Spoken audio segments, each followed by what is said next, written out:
transmitiendo desde la Facultad de Ciencias y Técnicas de la Comunicación. Mantente al día de los acontecimientos más relevantes dentro de la Universidad Veracruzana. Síguenos en Facebook y en YouTube como Expresión Facico.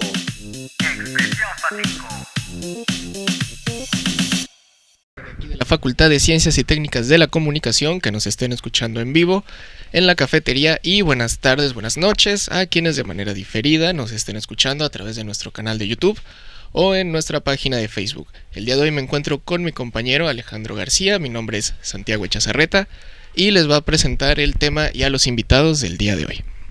Buenos días a todos. El día de hoy nos encontramos con el doctor Armando Sabarís y la maestra Cecia Sabarís. Y vamos a tratar el tema un poquito por encima y también profundizando en algunos puntos sobre cinematografía, producción, postproducción.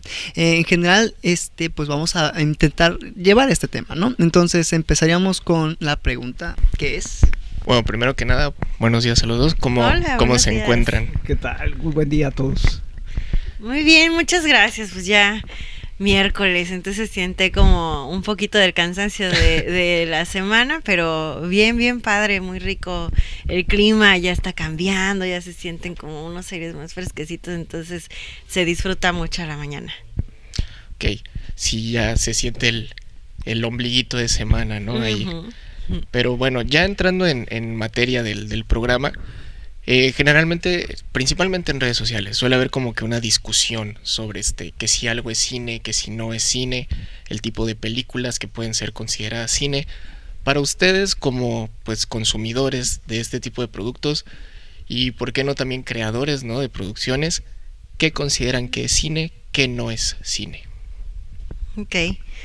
Bueno, por principio yo siento que todo aquello que requiere de un proceso de producción y que aparte trae un mensaje se puede considerar como cine, ¿no? Y aparte del mensaje, principalmente lo que busco cuando se hace un guión, o lo que le comento a los estudiantes también, es que despierta una emoción, ¿no? Entonces podemos decir que para formar esta mágica fórmula de lo que es el cine, vamos a meterle, pues sí, la cucharada de producción, ¿no? O sea, todo lo que conlleva el proceso, una cucharadita también ahí de la creatividad, ¿no? Claro. Y finalmente esto, ¿no? Que tenga emociones, ¿no? Una buena pizca, ya a gusto, pero mientras despierte unas emociones, yo creo que se puede considerar cine, incluso si es un videíto planeado casero, podemos decir que es una forma de hacer cine, ¿no? Bueno, cuando se descubre el cine, no se descubre como cine. Cuando los hermanos Lumière, que son los inventores del cinematógrafo, allá por 1896, a finales del siglo XIX, en la Francia, en París, por eso los franceses se sienten los papás del cine, ¿no?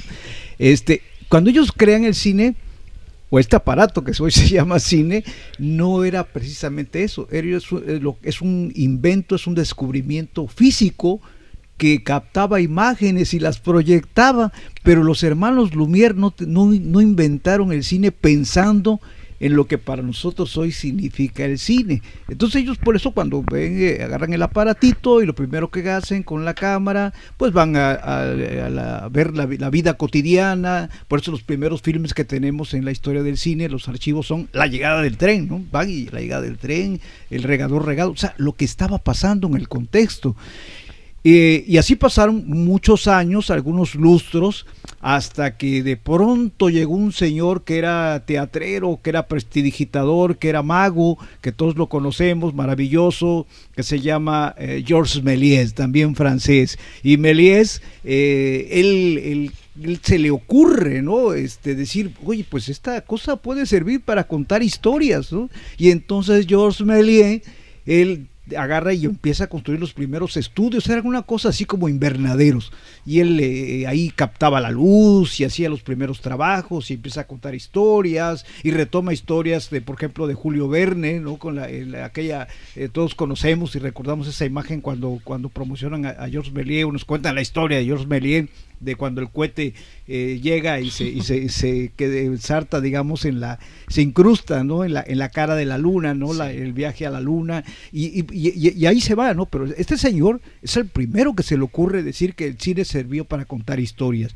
y desde ahí se transforma. Pero en sus inicios el cine es documental, es informativo, capta lo que está pasando en la vida real. Posteriormente estos señores, y bueno, podremos después platicar sobre otros personajes, otros guionistas, actores, productores, cineastas, toda la etapa del cine mudo que aportó muchísimo. Los rusos, no hombre, los rusos, yo admiro a los rusos, no los admiro por la invasión que están haciendo a Ucrania ahorita, ¿verdad?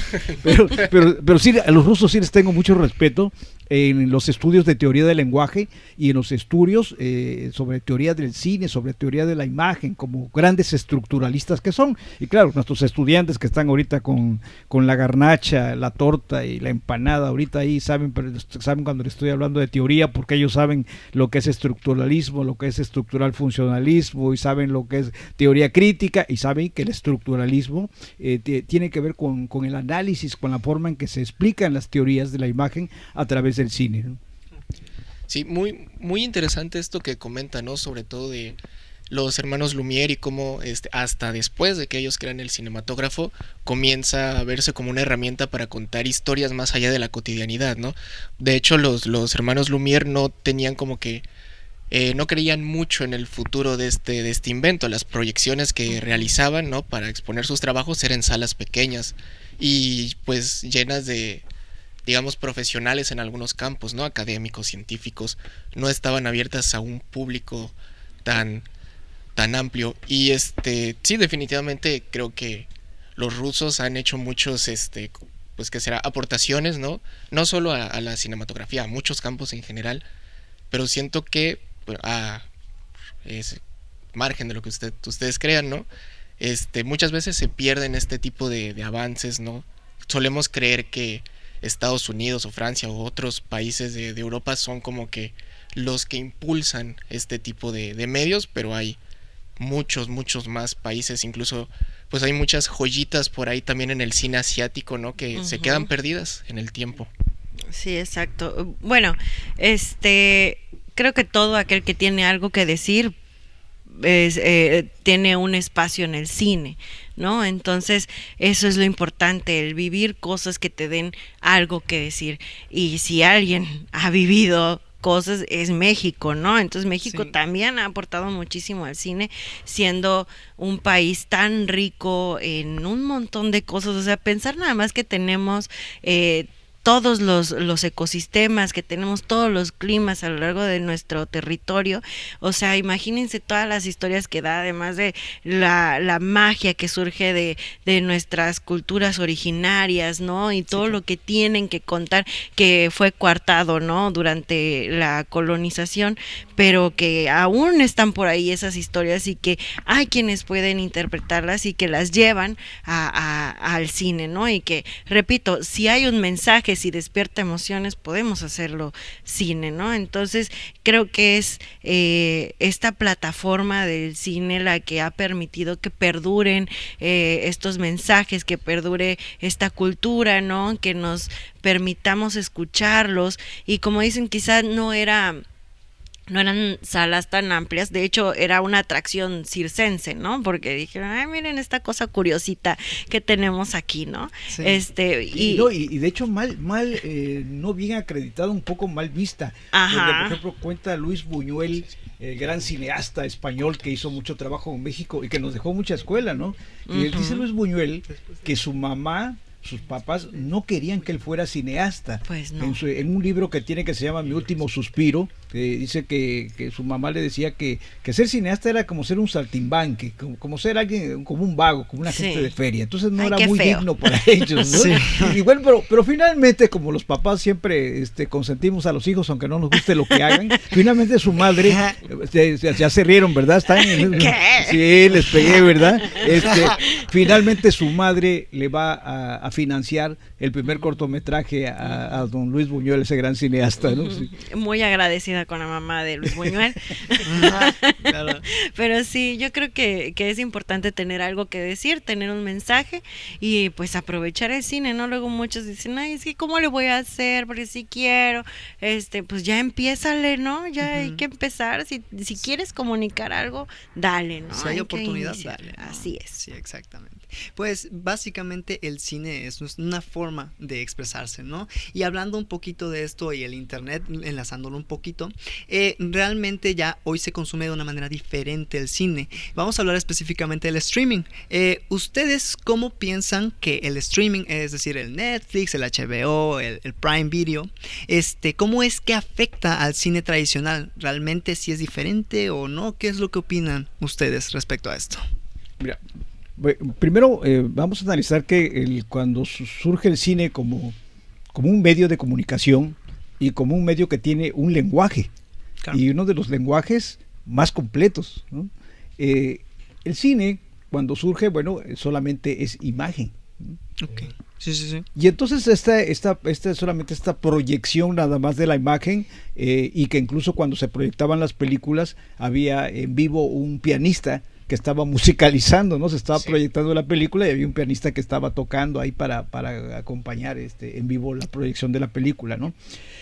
Entonces, cuando analizamos cine, observamos cine o vemos este camino que ha tenido el cine, tenemos que observar el texto y el contexto. Okay. ¿Qué es el texto? El texto es lo que nosotros estamos viendo en el momento, los diálogos, las actuaciones, el audio, todo lo que, las imágenes, todo lo que representa una producción audiovisual. Y el contexto son las condiciones de producción, tanto de producción de la película como de lo que está pasando en el mundo. Y entonces este medio de comunicación, como muchos medios de comunicación, han tenido una evolución en función de lo que está pasando en el mundo, y no solamente de lo que está pasando tecnológicamente, porque hasta allá queremos llegar hacia la pregunta que ustedes están haciendo de la parte ahorita de las plataformas digitales, ¿no?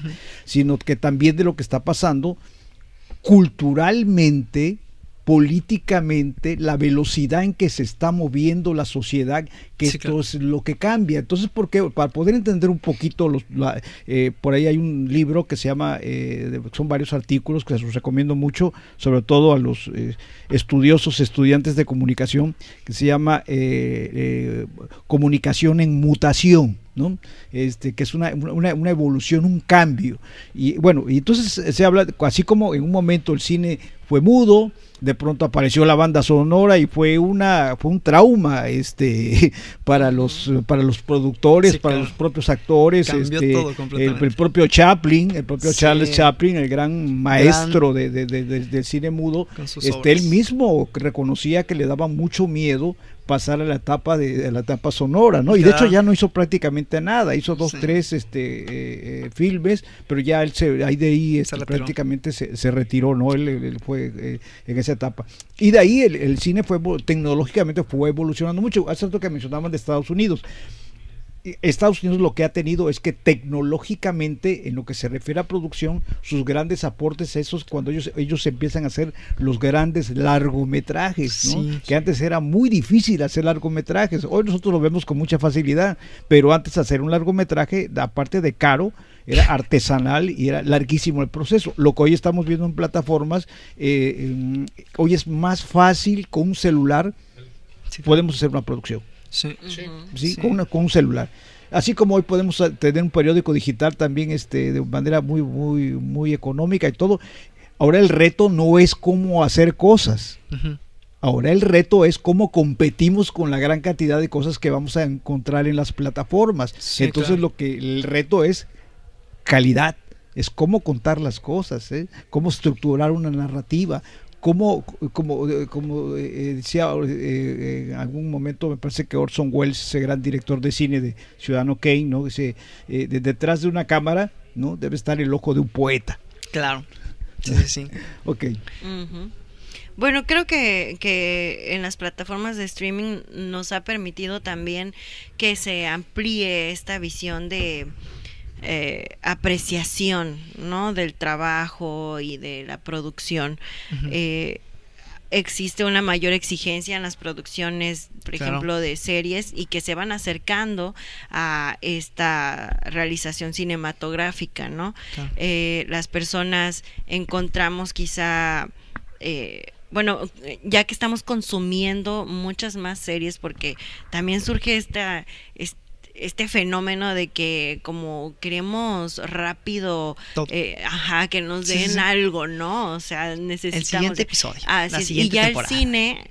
no a todos les complace por eso, porque es que voy a ver una película de 2 horas, no, qué flojera, mejor voy a ver 8 episodios de 40 minutos, ¿no? Entonces, ¿qué? Sí. Entonces acaban viendo lo mismo o más, ¿no? Sí, claro. Y pero son series que son súper bien producidas, que efectivamente traen todo este trabajo, un excelente guión, y te estás echando una trilogía cinematográfica en serie, ¿no? Entonces, creo que las plataformas de streaming han permitido esto, ¿no? Como que se amplíe la visión del consumidor, ¿no? Que ya quizá no me gustan tanto no lo sé, por ejemplo, las producciones que vemos en Facebook, así de, la rechazó cuando entró al edificio y resultó ser la dueña, ¿no? Entonces, quizá ya encontramos eso un poco más... más contenidos. Ajá. Entonces, ya que tenemos todas estas ofertas, decimos, no, sí, ya me gusta esto, me gusta lo otro. Entonces, nos volvemos más exigentes, y también para los realizadores, ¿no? O sea, aquí los chicos que están en comunicación, que muchos quieren ya comenzar a producir, ya tienen más ejemplos, hay más plataformas, hay más maneras de más llegar, así es. Entonces, vaya, creo que han abierto un mundo muy padre y una posibilidad, pero también esta exigencia, ¿no? O sea, ¿quieres entrarle? Bueno, pero échale coco, ¿no? Sí, claro. Hoy en día una serie parece más que nada una película dividida en partes, ¿no? Y ya cuando vemos algo que no está tan cerca de ese estándar, lo rechazamos completamente. Así es. Realmente las plataformas en general hacen que haya más competencia, haya más exigencia y tengamos una manera diferente de consumir lo que viene siendo el cine. Ahorita vamos a empezar a hablar un poquito de si funciona realmente el cine pensado para las plataformas como Cinemex, o sea, pantalla grande, y si realmente funcionan en estas películas en formato de pantalla chica. Pero primero vamos a ir a un corte y regresamos. Un pequeño. Vamos con los resultados.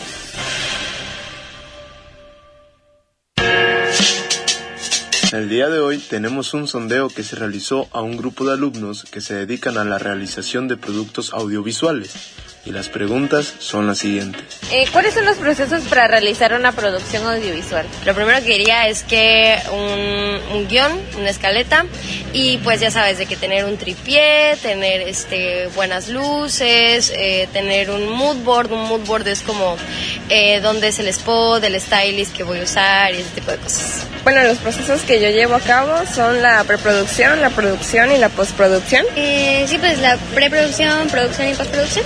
Okay.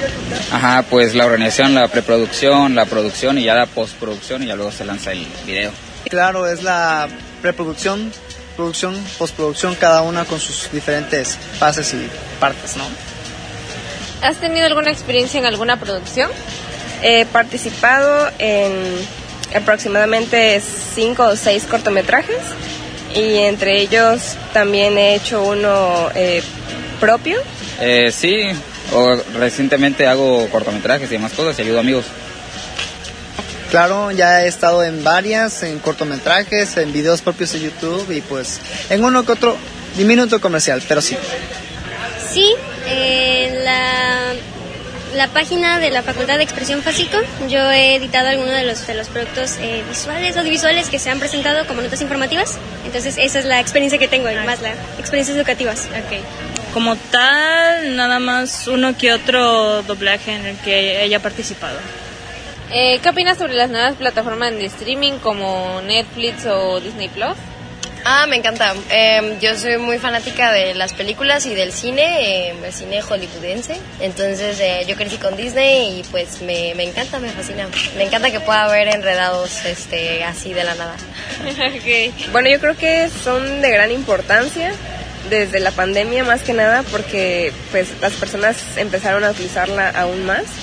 pero también siento que es un problema porque ahora las producciones que salen nuevas ya no las ponen en el cine, las ponen en streaming, en este tipo de plataformas. Entonces puede ser que un pequeño problema para el cine. Siento que desde un punto positivo pueden ayudar a que las personas desde sus hogares tengan una mayor accesibilidad a contenido como películas, series o demás. Y si se quieren interesar, por ejemplo, en maravillarse en el mundo de las producciones, las tienen más cerca, más a la mano. Se me hacen bastante buenas porque realmente hacen que haya mucho más contenido, películas, series, en general. Pues más plataformas significa más contenido y más variedad, así que yo encantado de que existan. Siento de que ya poco a poco van siendo demasiadas y al mismo tiempo muy sobreexplotables. Son plataformas bien variadas en el contenido que muestran. Digamos que pueden ser un poco repetitivas en lo que puede ser la interfaz, aunque obviamente no el diseño, porque cada una se distingue por tener su propio diseño en cada plataforma, pero son bastante bien entretenidas. ¿Te consideras apto para realizar alguna producción? Pues estoy aprendiendo cada día más, pero sí poco a poco por las cosas que ya he hecho y un poco de experiencia. Yo creo que ya soy un poco apta para hacer poco a poco, mejorando cada una de las producciones que puedo hacer en el futuro. Sí, me considero muy apto. Sin problema, yo creo que me siento apto. Sin embargo, obviamente estamos aprendiendo cada día un poquito más.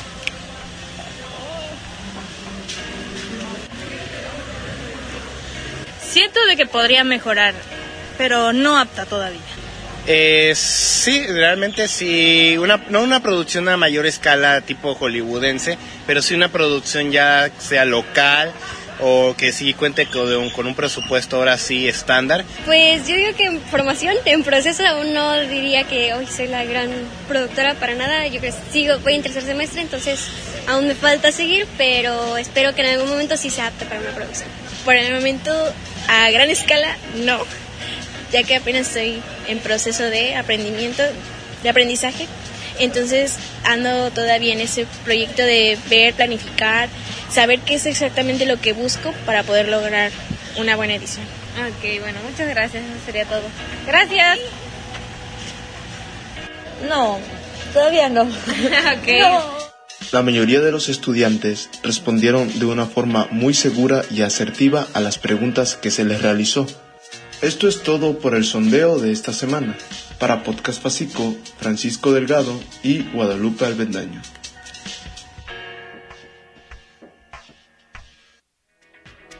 Esto es Podcast Facico. No te preocupes, en un momento regresamos.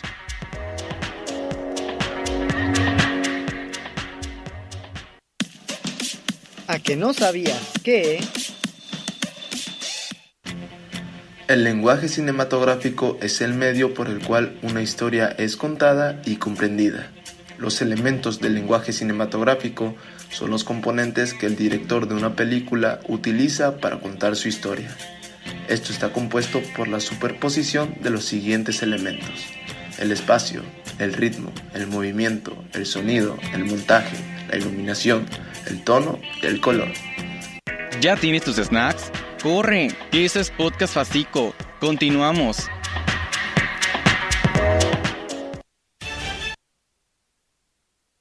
Ya estamos de regreso en Podcast Facico.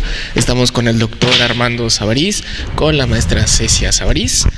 Y bueno, estábamos hablando hace rato de las plataformas, de cómo afectan al cine tradicional, a lo que estamos acostumbrados a llamar cine. ¿Ustedes creen que las películas que están pensadas para la pantalla grande pueden realmente funcionar en la pantalla chica? Tenemos, por ejemplo, el caso de directores como Christopher Nolan, ¿no? Que es como muy estricto en ese sentido de no, mis películas se van a ver al cine y te sientas en esta fila porque se escucha mejor y bla, bla, bla, bla. ¿Qué opinan ustedes de esta cuestión? Al respecto, los propios directores cuando hablamos de cine, hay corrientes, hay géneros, hay movimientos, ¿sí? Por ejemplo, entre todos estos conceptos van a diferir o van a coincidir en algunas cosas, ¿no?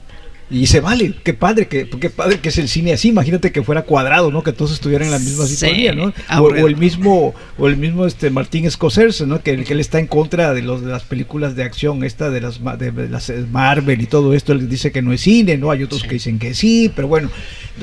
Al final el espectador, el cinéfilo, va a ver o le va a gustar o va a tener empatía con la historia y el director y el sello o la impronta que cada quien tenga, ¿no? A nosotros nos gustan determinados directores por alguna razón, porque nos identificamos con ellos, ¿no? A mí me fascina Woody Allen, a muchos les cae mal, ¿no? A mí me fascina, ¿no? Porque es muy sarcástico, ¿no? Y a lo mejor yo soy igual, a lo mejor, ¿no? Me identifico mucho con él, ¿no? Sí, está bien. Y pero bueno, dentro de esto, yo creo que, por ejemplo, podemos observar esta corriente de cinematográfica que es Dogma 95. Donde Lars von Trier es el líder son 5, 6, 7 directores más o menos que están en esta corriente. ¿En qué consiste, por ejemplo, Dogma 95? Dogma 95 consiste en que ellos producen sin tecnología, sin efectos visuales, sin efectos auditivos, sin grandes escenarios. Es pues muy económico. Ellos le apuestan al guión. ¿Sí? Le apuestan a la luz natural, le apuestan por ejemplo, a movimientos de cámara, como cámara en mano, cámara en hombro. Hay una película que es, creo que para mí, representativa de la corriente Dogma 95 y que a mí me encanta mucho, que es Dogville, ¿no? Dogville, Villa Perro. Que la actriz principal ahí, o la protagonista, es Nicole Kidman, ¿no? Es una actuación hermosa la que tiene Nicole Kidman. Y por ejemplo, esta película se desarrolla en un escenario como si fuera una cancha de básquetbol, ¿no? Ahí esa es la aldea, ¿no? Entonces, y esa es una película que a mí me gusta mucho, porque como cinéfilos podemos probar que sin grandes efectos audiovisuales tú te atrapa la historia y sufres, lloras, te da coraje, quieres matar a los villanos y vives todas las emociones sin efectos audiovisuales. Sí, claro. ¿Qué es lo importante ahí? El guión. La narrativa, cómo narran la historia y cómo interpretan los actores. Entonces tiene que ver con una cuestión cultural también, ¿no? O sea, que las generaciones nuevas, hablando de las plataformas nuevas, ven de manera diferente, porque es un tema cultural. Sí, claro. Cuando yo me refiero a cultura, y lo saben nuestros estudiantes de cultura e identidad en América Latina, cuando hablo de cultura yo me refiero a una forma de vida. Me refiero a cultura como el que lee o como el que escucha buena música, no, eso no es cultura, tradición. Forma de vida. Ustedes, jóvenes, ven televisión, ven cine diferente, de una manera diferente a que la generación en la que yo viví, o cuando fui estudiante de la facultad, hice o viví. ¿Por qué razón? Porque hay una evolución, hay una mutación cultural. Cambiaron los hábitos, las preferencias. Antes la familia llegaba, el papá, la mamá llegaba a las 7 de trabajar, 7, 8 de la noche, llegaba, se sentaba en el sillón, se tomaba un café, prendía la tele exactamente a la misma hora, ¿no? Sí, claro. O sea, era un hábito. Sí. Hoy esos hábitos cambiaron completamente. La familia, lo ven en la película de Roma de Alfonso Cuarón, se sentaba toda la familia, ahí cenaban y veían todos, ¿no? Los vecinos veían el box los sábados, veían el fútbol el domingo. Eso ya cambió. ¿Por qué cambió? Porque cambiaron los roles también, y la sociedad tiene otra velocidad. Hoy en una familia la mamá tiene que trabajar, ¿no? Y entonces ya no llega a la casa a comer, o ya llega muy tarde, entonces trae sus propios tiempos, el esposo otros, los hijos otros. Entonces cambió, es un cambio de cultura que tiene que ver con la velocidad de la sociedad. Claro. Sí, bueno, considero que a ver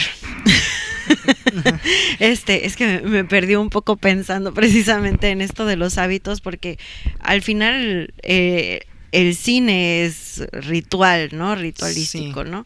Y hay unas películas que sí nos permiten, bueno, o que sí son para disfrutarlas en la pantalla grande. Al menos yo sí, hay veces en las que extraño así como, ay, el silloncito, qué rico, y que el clima, y que el olor a palomitas y todo eso.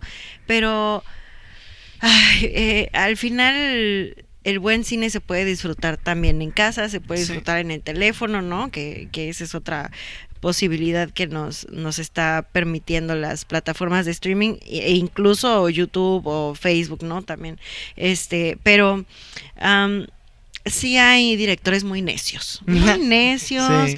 Christopher Nolan y bueno, todas estas megaproducciones y que claro, o sea, es cine también, ¿no? Porque sí, claro, nos están despertando emociones, ¿no? Yo escuché gente que lloró con la de Avengers, esta en la que murieron todos. Spoiler, perdón. Sí. Pero imagínate si hubo gente que lloró en las salas, pues está funcionando como cine, ¿no? Entonces está funcionando para transmitir mensajes y te está moviendo algo. Y no sería posible en una pantalla tan pequeña, ¿no? O igual y sí, pero ya te distrajo el vecino, el gallo que, bueno, no todos tienen un gallo afuera de su casa, porque yo sí. Entonces sí hay muchas distracciones en casa que quizá no te permitan consumir el cine como lo permiten las salas tradicionales, ¿no? Pero creo que también el hacerlo en casa nos permite conectar a una forma más personal, ¿no? Sí, claro. A final de cuentas sí se pueden eliminar muchos factores como en Dogma 95, que Dogville, la verdad, excelente película, ya algunos de los estudiantes se las he mostrado cuando se tiene la oportunidad, pero pues sí, hay que hacer esta, ¿cómo se llama? Como elección, ¿no? De decir, esta sí la voy a ver acá, esta la puedo ver en casa, ¿no? Bueno, pero además el cine se ve dependiendo cómo esté tu estado de ánimo, ¿no? También el cine sí, es, claro, no, cuando vas al cine y no vas especialmente a ver una película y ves la sinopsis, ¿no? De toda la cartelera, y dependiendo qué quieras ver, ¿no? O sea, a ver qué una película de amor, si estás enamorado, una película de acción porque, ¿no? La teoría de los efectos, ¿no? O sea, ahí te desahogas, ¿no? De usos y gratificaciones, ¿no? Ahí te desahogas, te vengas de la gente, sí. ¿No?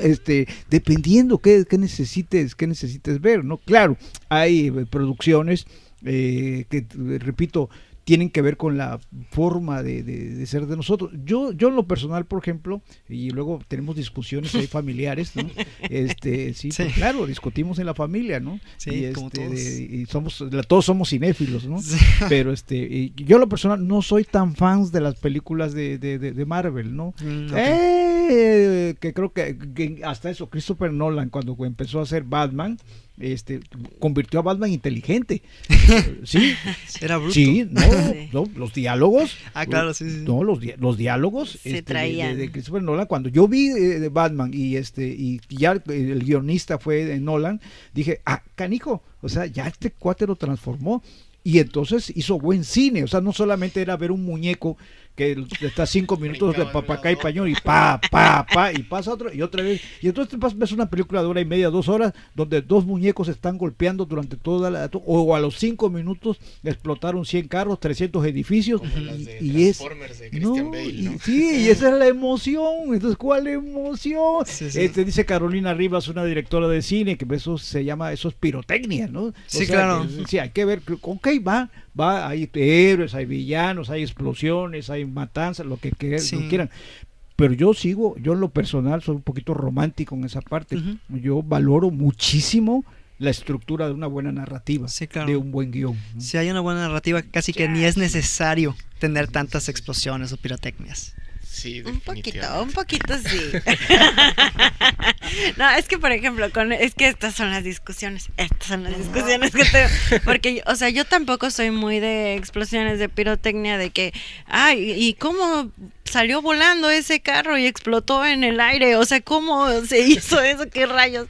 Pero también hay semiótica, ¿no? En estas películas, o sea, y a ti que te encanta analizar el hablar de, por ejemplo, el contexto, ¿no? Cómo los villanos antes eran rusos, alemanes, ¿no? Y que Estados Unidos contra Alemania, Estados Unidos contra Rusia, y de pronto, école, ya son mexicanos.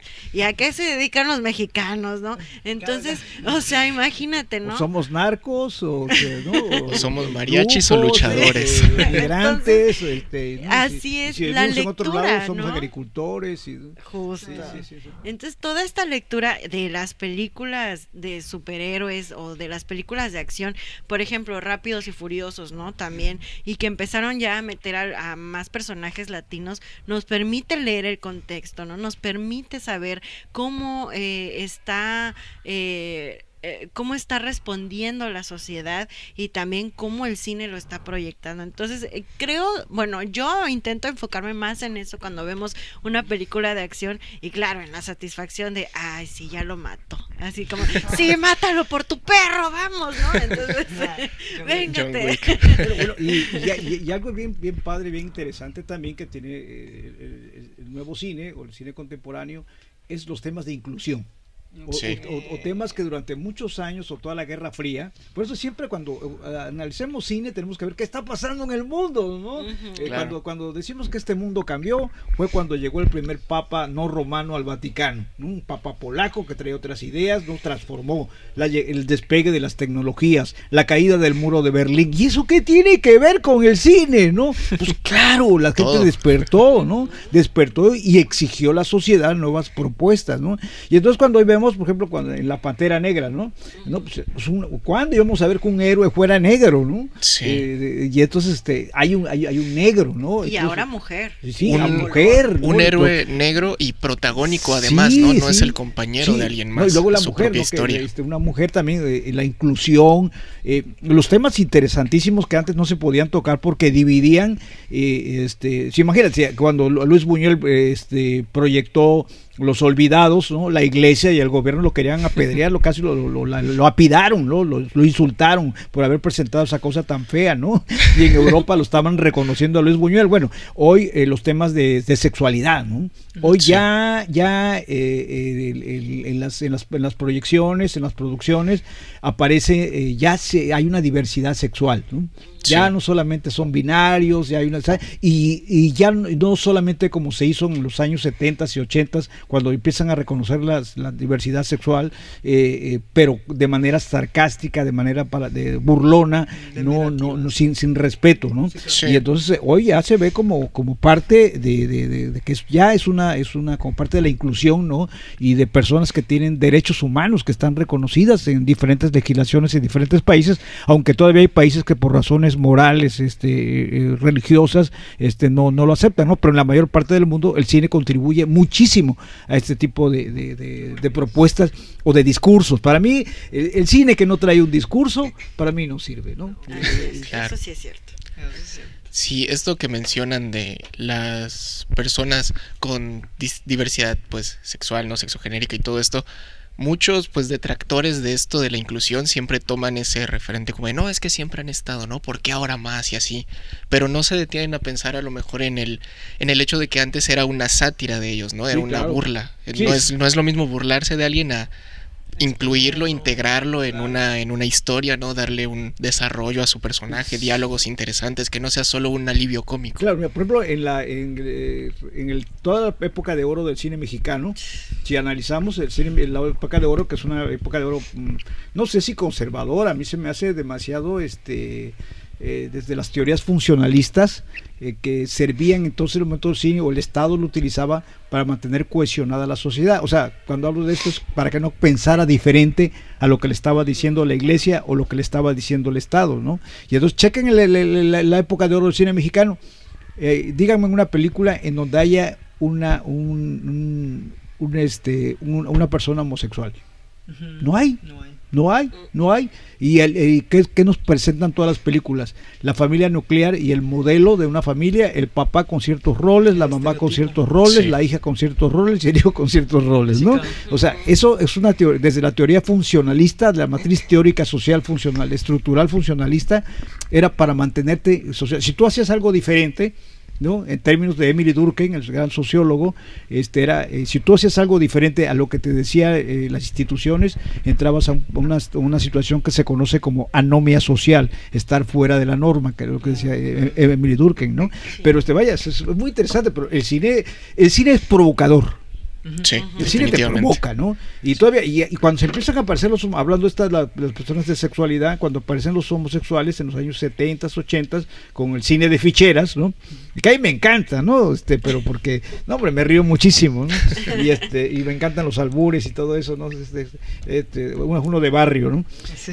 Pero en el cine de ficheras también era una sátira el homosexual.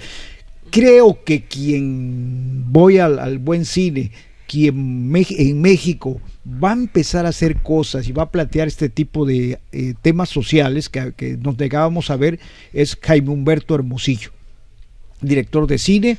Jaime Humberto, si ustedes le preguntan a Alfonso Cuarón, a Iñárritu, a Del Toro, ¿quién fue Jaime Humberto Hermosillo? Vaya, se le quitan el sombrero y le dan un beso porque fue su maestro. Okay. Y Jaime Humberto Hermosillo tiene una película que plantea y que se llama Doña Erlinda y su hijo, ¿no? Y plantea el problema, ¿no? El problema social de esta moral, esta doble moral, ¿no? que tenemos ahí, muy padre. O sea, el cine es provocador, un cine que no provoca, que no da un discurso, que no dice cosas, no sirve, ¿no? Y eso es lo padre, eso es hermoso. Claro. Sí, de hecho, ahorita me vino a la mente, ¿no? Hay una película muy buena, a mi parecer, que es protagonizada por Gael García, que habla de la historia de uno de los primeros luchadores exóticos del país, Casandro se llama la película. Está en Amazon Prime, entonces sí es muy interesante ver cómo, a pesar de que es una historia que está ambientada ya años atrás, ¿no? Cómo todos este tipo de conceptos son transgresores, ¿no? Siempre generan algún cambio, alguna inconformidad. Y creo yo que, pues como usted dice, si generan eso es que va por buen camino, ¿no? Sí, nada más hay que recordar en la Guerra Fría, cuando Charles Chaplin, cuando actúa Tiempos Modernos. ¿No? Tiempos Modernos para mí es una de las joyas, aunque siempre que me preguntan cuál es mi película preferida, siempre digo una diferente. Pero bueno, hoy en este momento voy a decir Tiempos Modernos, ¿no? Pero Tiempos Modernos provocó la expulsión el exilio de Charles Chaplin de Estados Unidos. Tuvo que ir de Estados Unidos muchos años, muchas décadas, porque lo acusaron de comunista por esta crítica que él hacía al capitalismo, ¿no? Sí, claro. Y bueno, Charles Chaplin ya después dijo, me quieren sacar, pues vamos a echarle más leña al fuego, y dijo el dictador, vámonos con todo, ¿no? Entonces sí, la verdad, hay estas propuestas que pasan a la historia precisamente por el discurso, que pasan a la historia por la lectura del contexto. Entonces es bien padre que el mundo cambie y que sigan llegando nuevas historias para ver, y que podamos estar viviendo, ¿no? En esta época en la que ya es mucho más fácil acceder al cine, ¿no? Entonces, eso es muy emocionante y muy bonito. Más herramientas, más competencia, más gente. Así pues hablando de nuevas formas de cine y nuevas maneras, también queríamos comentarles un poquito, bueno, hay muchas producciones acá en Fasico, en general hay compañeros que ya tienen productoras, ¿no?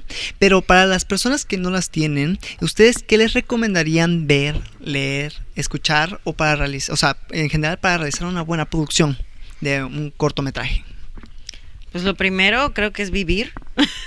Okay. Como les había comentado, hay que tener algo que decir, si no, ¿por qué? ¿De qué? ¿No? Y les digo, yo sé que hay que rogarles, ¿no? Pero vayan al bar. Vayan a un bar, vayan a una cantina, caminen. Que se tomen una caguama banquetera. Sí, hombre, el punto es vivir, experimenten, ¿no? O sea, vívanlo, entréganse a sus emociones. No, pero me va a romper el corazón. Que te lo rompan, amiga. Pregúntale a Adele, a Taylor Swift, ¿no? Para luego hacer una pieza grande. O sea, no, hombre, es bien bonito vivir, y creo que esa es la principal clave, ¿no? Vive, experimenta. Y ya que tengas algo que contar, ahora sí, lee para que puedas escribir, y entonces así comienza, ¿no? Vamos a entender el guión como la génesis, ¿no? De estos proyectos. Entonces, ya una vez que tienes algo que decir, pásalo a papel, escribe y llévalo, ¿no? Y hazlo. Pero es que no sé cómo comenzar. Bueno, para comenzar, comienza. Sí. ¿No? O sea, ya, dale, ahí comienza a escribir. Escribe todo lo que se te ocurra, ¿no? Así es, hay que ver al guión, tu primer tratamiento como un puerco, ¿no? Todo sirve. Así todo, así en el puerco, así, ¿no? Que todo la se sangre, come. que la tripa, todo va a servir.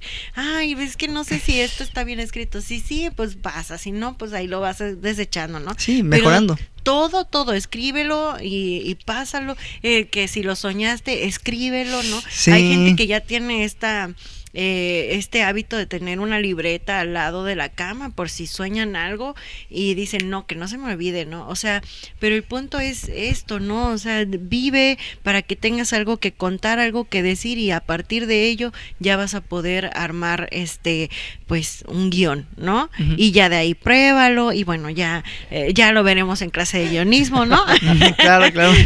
Pero creo que eso es como lo más importante, ¿no? Comenzar a hacerlo, pero también comenzar a vivir, ¿no? Ya pierdan el miedo a ciertas cosas, y hay que experimentarle. Muchos luego nos da miedo como salir de cierto caparazón, así como, ay, es que si me dicen algo, que te lo digan, mamá, y lo cuentes en la película, ¿no?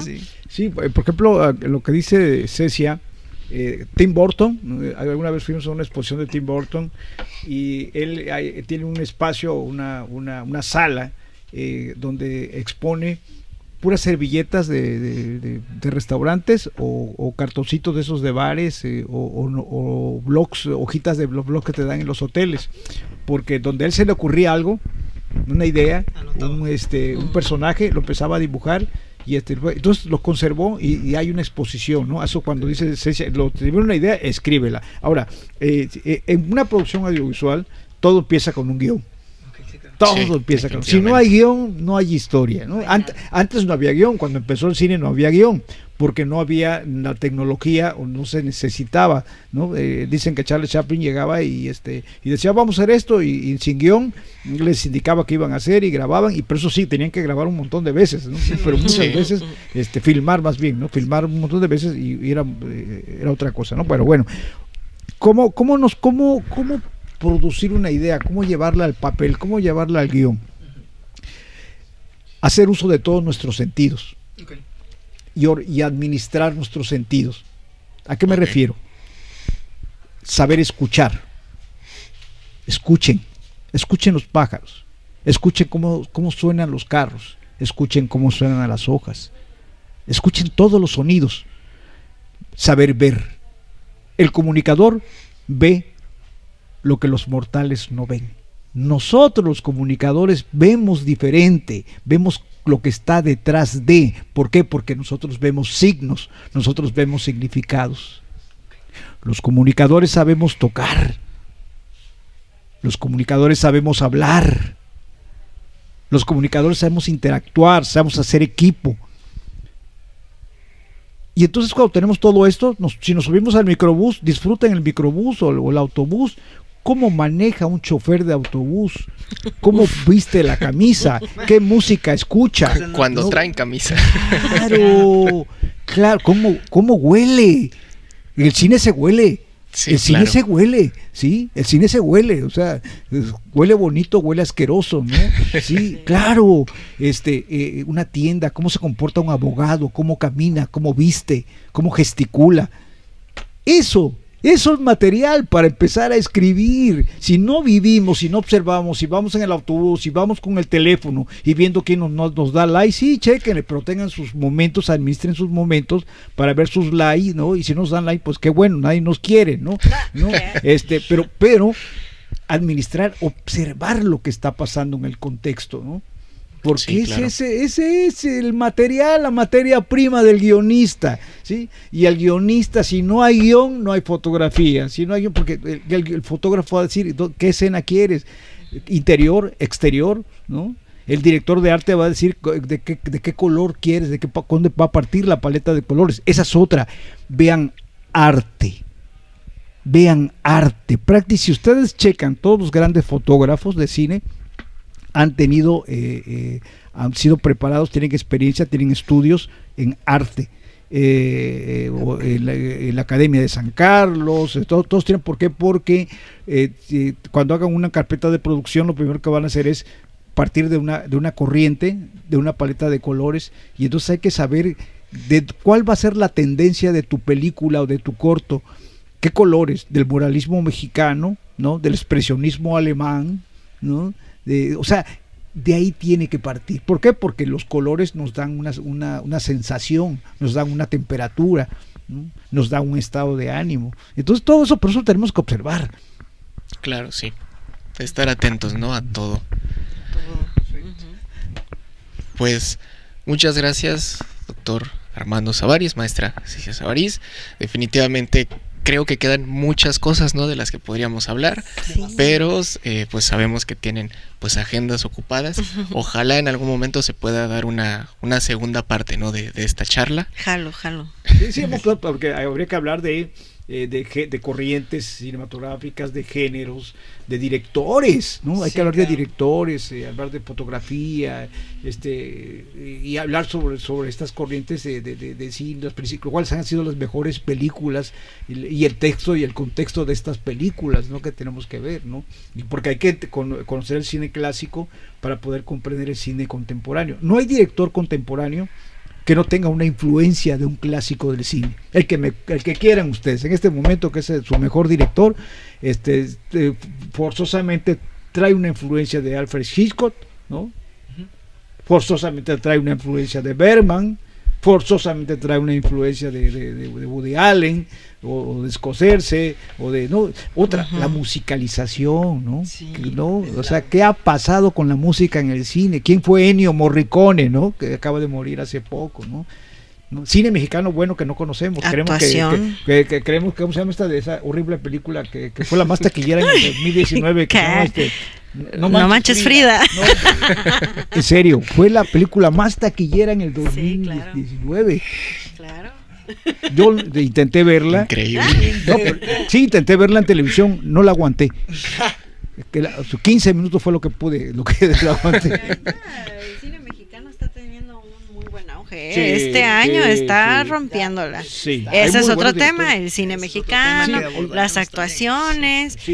No, mira, mucho chavo, ¿no? Sobre todo que de repente salen como joyitas de la actuación y que vienen de lugares que quizás no creeríamos que son tan buenos. Por ejemplo, el elenco de la Secu, del programa de la Secu, tenemos a Benny Emanuel y a Harold, ¿no? Haciendo películas como pues Chicuarotes, Los Casi Ídolos de Bahía Colorada. Amo.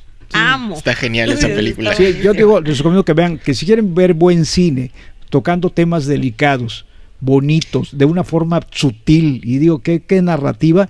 Una de las últimas películas que me han gustado muchísimo es Sueño en otro idioma. Uf, buenísima. Y un director veracruzano, ¿no? Sí. Y fue filmado en locaciones veracruzanas. No, y a los comunicadores les va a gustar, a los estudiantes de comunicación, porque la historia, obvio, no voy a spoilear, pero en la historia, un chavo que estudia de antropología, no es estudiante de antropología, y él va a hacer un estudio es lingüista. Lingüista, ¿no? Va a la Sierra de los Tuxtlas, ya por Catemaco, a rescatar a los dos últimos hablantes de una lengua. Pero tiene una radio comunitaria, algo así como lo que estamos haciendo ahorita, pero en una comunidad, ¿no? Y a mí me encanta eso. Ahora que me retire, que ya me jubile, me gustaría tener una radio comunitaria, ¿no? Y el chamaco ahí pues haciendo su trabajo, su servicio, e interactuando con la comunidad, con los líderes de ahí, muy, muy padre. Eso es muy bonito. Sí, Sueño en otro idioma, recomendadísima. ¿Dónde podemos ver esta película? Prime. En Amazon Prime. Sí. Okay. Ayer me dijeron los alumnos que estaba ya en otra plataforma más barata y más ¿A poco? Sí, ayer me dijeron, ya sabes. Sí. Pues igual siempre confiable Cuevana, ¿no? Y bueno, busquen más de ese director, la verdad, muy bueno. Es el mismo director de El último vagón. Está tratando de acordarme. Para los maestros, si tienen papás maestros o mamá maestras, o ustedes ya son maestros o quieren ser maestros, vean El último vagón y no, eso sí, cómprense una caja de Kleenex. Sí, la verdad, porque van a llorar. Pero bueno, quedan muchos temas. Yo jalo, para cuando quieran otra vez jalo. Para el chismito también cinematográfico, chismito rico, aquí también. Pues bien, muchas gracias por su presencia, gracias. Muchas gracias a nuestros compañeros en los controles, a Guadalupe Avendaño, a Yair Alemán, a mi compañero aquí colocuteando, Alejandro García, y se despide su servidor Santiago Echazarreta. Nos oímos luego. Expresión Facico. Transmitiendo desde la Facultad de Ciencias y Técnicas de la Comunicación. Mantente al día de los acontecimientos más relevantes dentro de la Universidad Veracruzana. Síguenos en Facebook y en YouTube como Expresión Facico. Expresión Facico.